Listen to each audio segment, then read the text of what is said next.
But I just want to say, women and men, as it pertains to our relationships. Hey, y'all, I'm back. I'm going to recap on what I was talking about before I was so rudely cut the heck off.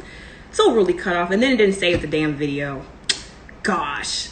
But what I was recapping in the last video, and I'm going to pick up right here. I was recapping on 50-50 relationships, or this concept of 50-50 is a poverty mindset and a lack of showing up for self.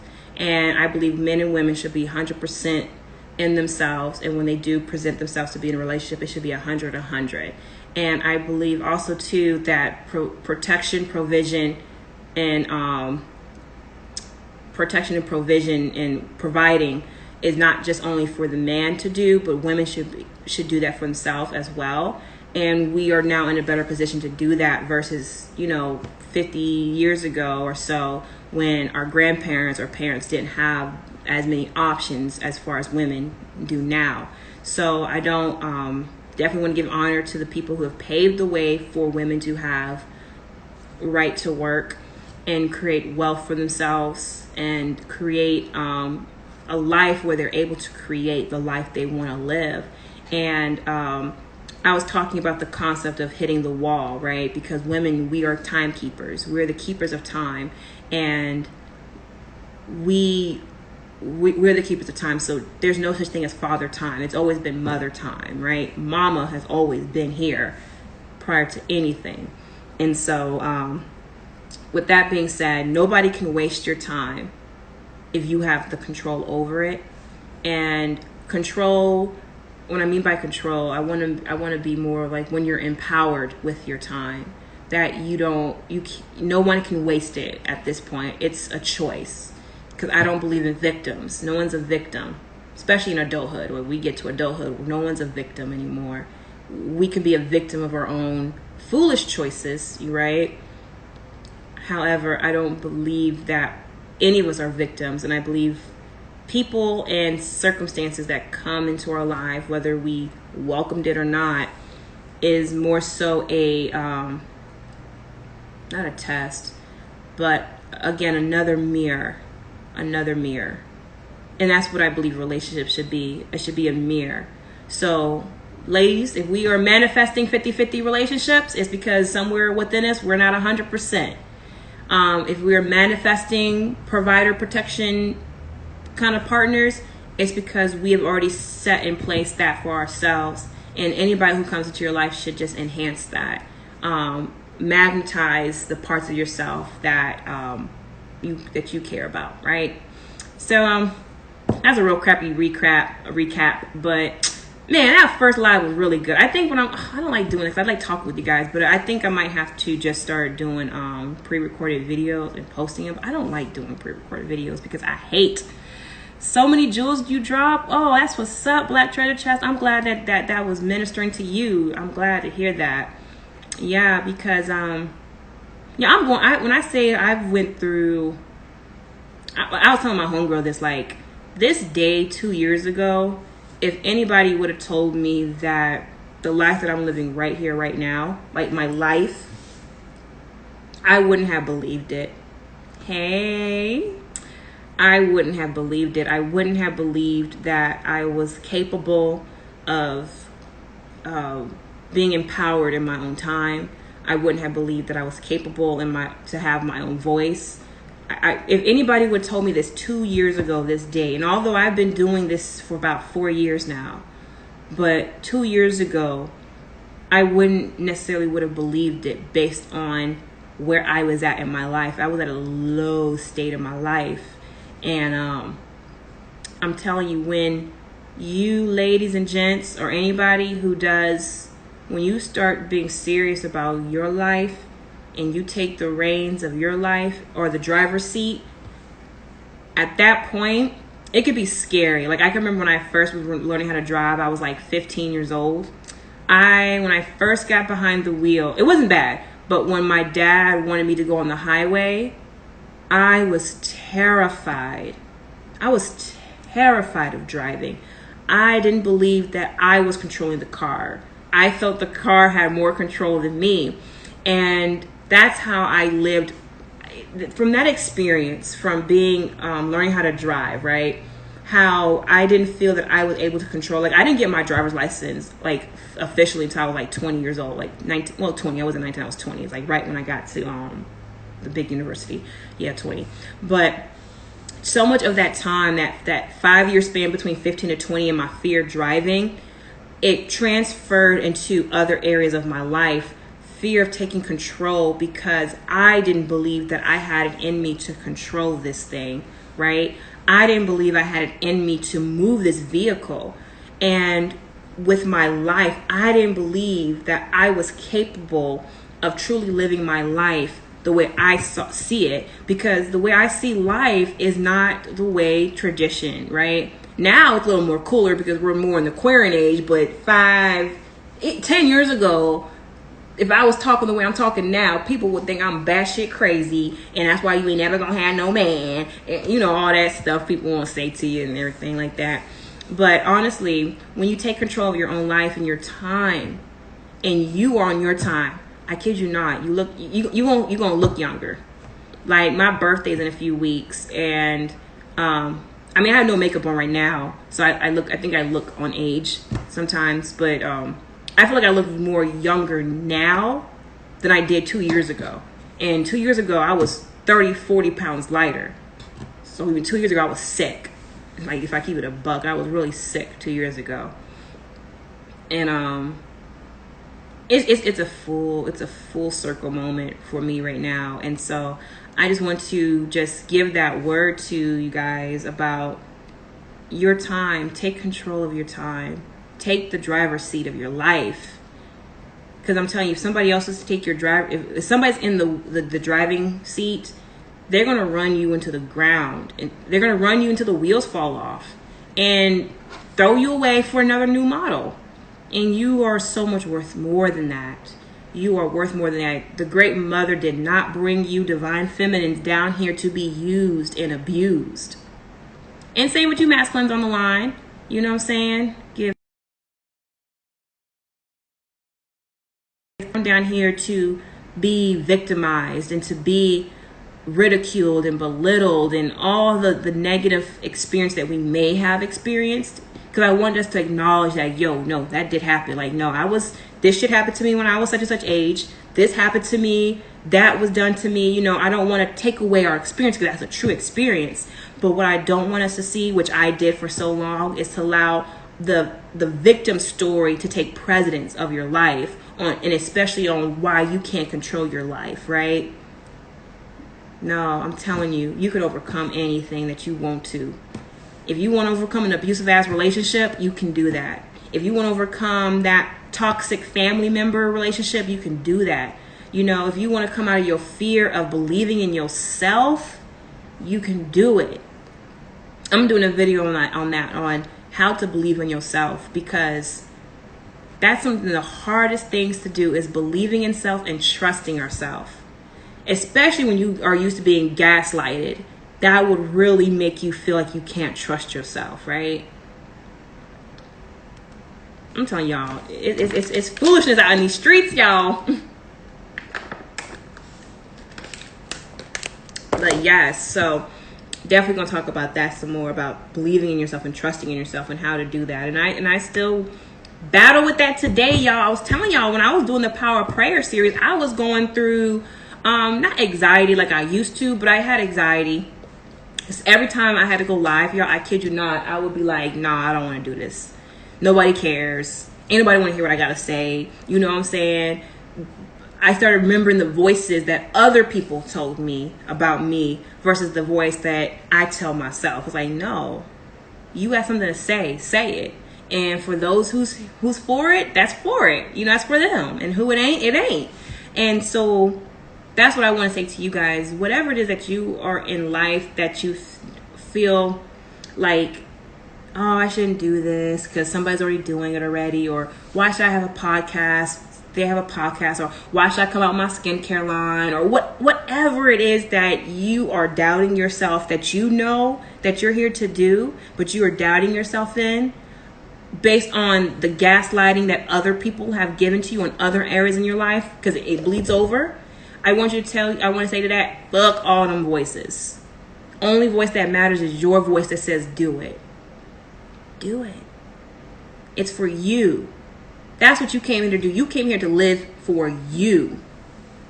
Not for your children, if you have children. And I know that's controversial for some women. They believe that your whole life should give to your children. I'm going to tell you right now, as a person who once was a child, we are garbage, y'all. Children are trash.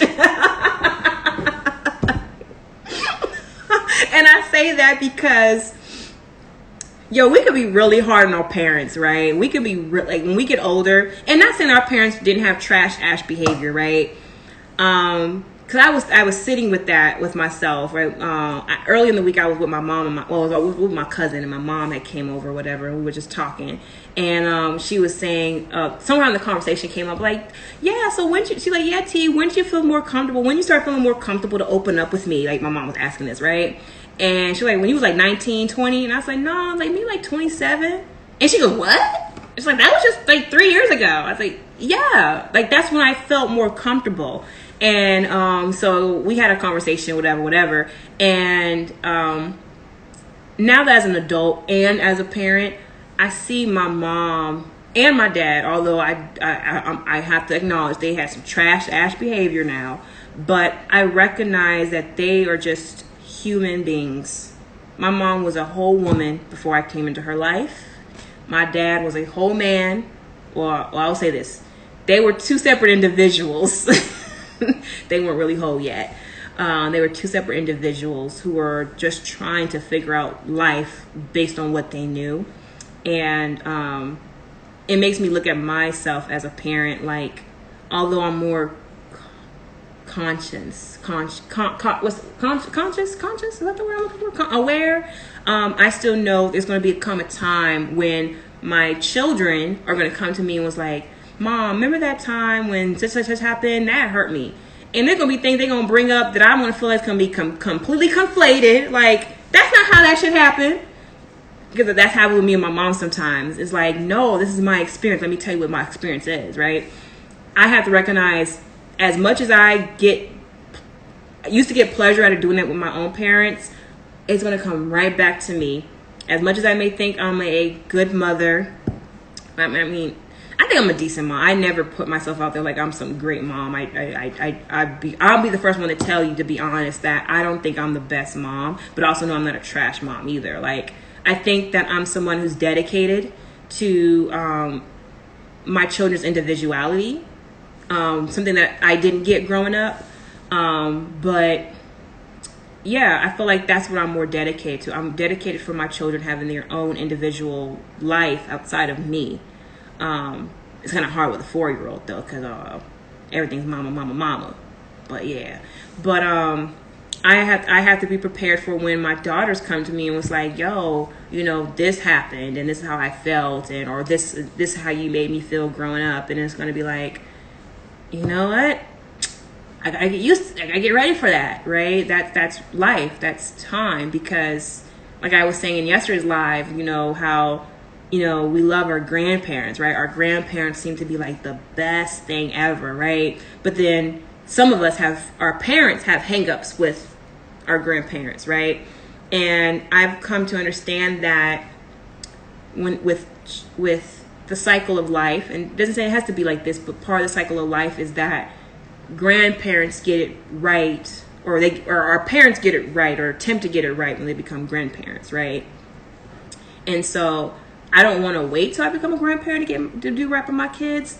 I try my best, but I'm also aware that my best is still not good enough. And I accept that. So I think that I'm in that place where I'm coming to accept that I know I'm doing my best with everything stacked against me. The same way now that I'm older, looking at my mom and hearing her, not her excuses, but her reasonings and the way that she was brought up and her ideologies and things like that, I have a better whole picture of her, instead of like, oh, you were such that kind of mom and instead of that coming off like that, it's like I see her whole, not just as mom, because she was a whole individual before she was a mom. And same with us ladies who are mothers. You was a woman for your child. You are a woman. You are an individual. You are somebody with hopes, dreams, fears, aspirations, and you have every right to still live that out. And just because you have children does not mean that your life is over and that your children are supposed to get the best years of your life. No, you give yourself your best years. And by proxy, because you take care of yourself, your children and whoever's around you are going to be blessed. So I'm a strong believer. When I bless myself, everybody else is blessed. Okay? I can remember that used to bother my partner that to him, I was being selfish because I like to have an hour to myself every day, which I don't think that was a problem. Like, when I think about it, like, I was a stay-at-home mom, right? I was a stay-at-home mom, and I'm with kids all freaking day. Y'all, I was with kids all freaking day, you know? And then my friends are all, because I was the only person in my circle who was married and had kids. Like, all my close friends, none of them are married, none of them got kids. They all boss bitches, career ladies. I mean, I was too, but I do whatever, right? And so when I would, like, try to call my friends, try to kill them on a lunch break, you know, oh, girl, I got to have a lunch with my boss, or I can't really talk, whatever. And I'm like, okay, whatever, you know, I'm cool with that. I just know different life paths. So, like, when my husband will come home, I'll be like, shit, I'm ready to, like, okay, I'm leaving. I'm going to give myself an hour. And he'd be like, wait a minute, where, you know? So I learned to understand. I learned to understand that when I truly do take care of myself, I'm a better partner. I'm a better mother. I'm a better friend, daughter, sister, business entrepreneur, writer, creator. When I take time and care for myself. And when I gave up that for other people, I was trash because I couldn't function. We can't function like that, you know? You have to be who you are regardless. And back to the relationship conversation about vetting people. Have to understand what people's intentions are when they get around you, because from my experiences, I have had people come into my life that was attracted to me based on, like, yo, man, you're outgoing, you're fun, you're adventurous. You have I don't have a big circle of friends, but I have a network of people, right? And every single person that I have ever dated or was close to in that kind of proximity, it was either they loved that about me, but then once they got me, they hated that about me. And they was always trying to control me or manipulate that part of myself or just stop it in general. Like I said, it's like plucking a flower, right? It's like you could admire the beauty of a flower. That what I have to work on. Bad. Yes. I think I used this example as like flowers. Like, we could admire a flower, right? But the minute we pluck that flower out of the ground, it's going to die, right? And so that's how I felt was happening to me, is like I would get these people who would admire these beautiful things about me, right? They loved the fragrance that my flower was giving, and they loved the beauty of my flower and how it just shined in the light. So, but they want it for themselves. So they want to pluck it out the ground and keep it to themselves, and then get pissed off that the flower starts to die. But they didn't even put the flower in a vase of water. At least let it live a little longer, right? Just want the flower on the countertop so you can know it's there, right? Just keep it in the house. So I've come to a place in my life where it's like, I'm going to shine bright for me. And anybody who wants to be in that, we're going to be companions, right? Let's be companions in life. I don't want to change you. And I don't want you to feel like you got to change me. And if there's something about me that you don't rock with, like if it really does not work for you how I am, then bruh, you can leave. I'm good. I'm gully. I feel you. Men want a strong woman until they have to have a strong... What? Why a man great till he gotta be great? Exactly. And I'm not trying to be on no man bashing, but I want to call some shit out for what it is, right? Everything that they're attracted to you, you know, they're like, oh man, you're this, you're that, you're this. And then it's like, hey, you gotta stop being like that, right? In some, yeah. Now, I'm gonna tell you this. I don't quantify, But you guys are so okay to quantify, but I don't. I'm gonna do blanket statements, and and the reason why I do that, I want to be very clear, because somebody did ask me, well, why don't you quantify things? And my excuse would be because men don't quantify us, but I don't want to be tick for tack. The reason why I don't quantify is because I am aware that we are adults here and that we can think for ourselves, and that what people say should not be the end all be all to our experiences in our lives. Go off your own personal experience and off your own observations. And that's why I don't feel the need to quantify, because when you start to quantify, then you have to explain. And I feel like over explaining comes from being gaslighted. Like, when you've been gaslighted enough in your life, you feel the need that you have to keep explaining something. And I'm like, nah, I'm gonna say what the fuck I said, and that's what I said, right? and so take it to where it applies. So yeah, but I rock with you what you're saying, Black Treasure Chest. I definitely I get what you're saying. So, but I'm coming, when y'all come to my channel, there's no T don't she don't quantify shit. Even when it comes to women, I don't quantify us either. And that train's coming too, ladies. I'm coming on the sisters trains, because I'm just going to look at this conversation that happened earlier in this goddess circle group I'm in. One of the admins in the group, again, she was talking about women need to tap into their femininity to heal men, and I made my case on why I don't believe that's true, and that's not what spirituality, women's work is for. It's not for us to heal men. We heal ourselves, but by proxy, a man can be healed, but to go out and say, I'm tapping into my divine feminine so I can save men. Bitch, please. But I want to get into the ideology differences on what has brought us to the reality that we live in, is that it's women. As much as we want to say patriarchy and this and that, patriarchy is just shadow matriarchy, ladies and gents. Because how are these men able to do this unless a woman is allowing it? We allow it, and I totally know our history. I know about the witch killings. I know about the Sibyls. I know about these things. But can we go further back than that, though? Can we go back at what happened in the matriarchal worlds? Can we talk about what we did, ladies? See? And then a lot of us don't really know. So I'm looking forward to putting that series together to talk about the antiquity, ancient days, and how the matriarchy fell, and what else women can do to maintain the matriarchy. Because we're going to go back to matriarchy, but it's going to be, and I want y'all to be very clear, matriarchy is not patriarchy, okay? It's not patriarchy at all. Some people, particularly I think men, think that matriarchy means, oh, the patriarchal structure that we have, we're going to put women on it now. Matriarchy. No, that's still patriarchal bullshit.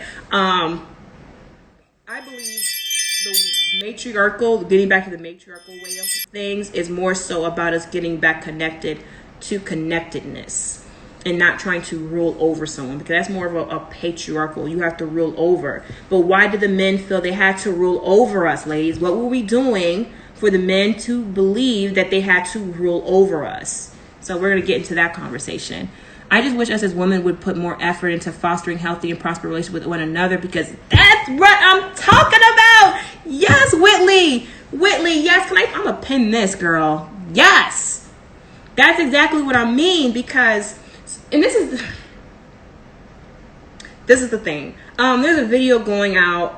It's been out since last year, but it's been circling around a few circles that I've been. It's for some reason it just picked back up, but it's from oh goodness, is it Goals and Guides by Andola, and she did a breakdown on the Orishas, why the Orishas didn't save us from slavery?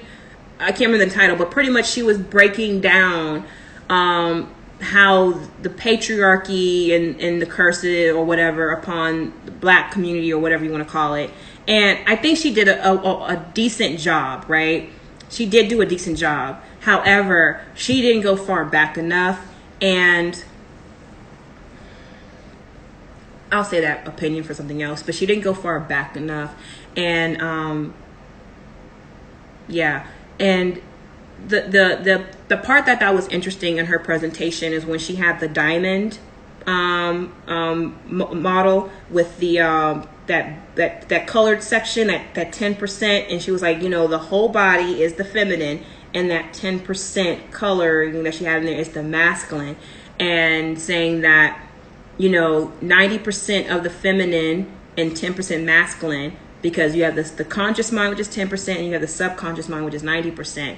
And her thing is that her overall perspective is saying that when men and women heal their relationships, that's when we'll be back in flow. But that's not true. It's not going to be. It's not, when we talk about feminine and masculine energy, it has nothing to do with males and females.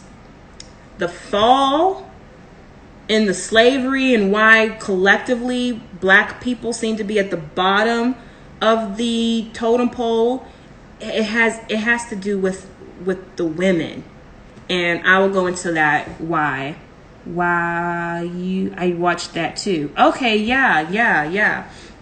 It has to do with women, and that's where I feel like people who know the truth are being dishonest, because women have egos too.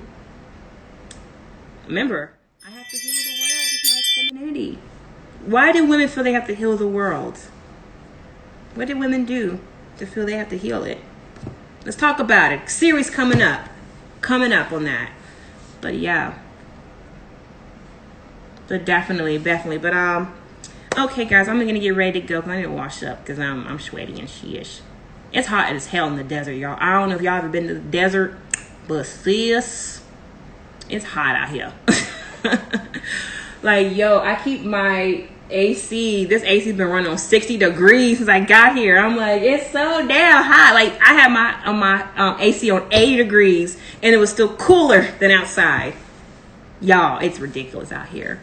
But I want you guys to enjoy your weekend. Thank you guys for rocking with me on this impromptu live. I'm going to save this live so you guys can follow in the recap. It's really just me kind of ranting and talking and just sharing my perspective and some of my own personal experiences as it pertains to the relationship conversation. But I'm with Whitley. It's really about women fostering healthier relationship with other women.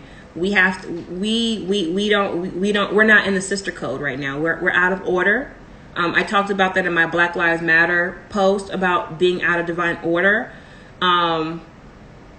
We need to we're going to get back in order, but we have to know what happened. Because if you don't really know your past, you're bound to repeat it. And that's what I see happening in this goddess circles, that we're going to repeat the cycle all over again. Damn it, sis. I don't want to do this for another 6,000 years. Can we get this shit together? But okay. But that's all for today, ladies and gents. I will see you guys. Have a good weekend. I love you guys. Thank you guys for rocking with me. I wish you all health, wealth, and abundance all the days of your life. Until next time. Peace.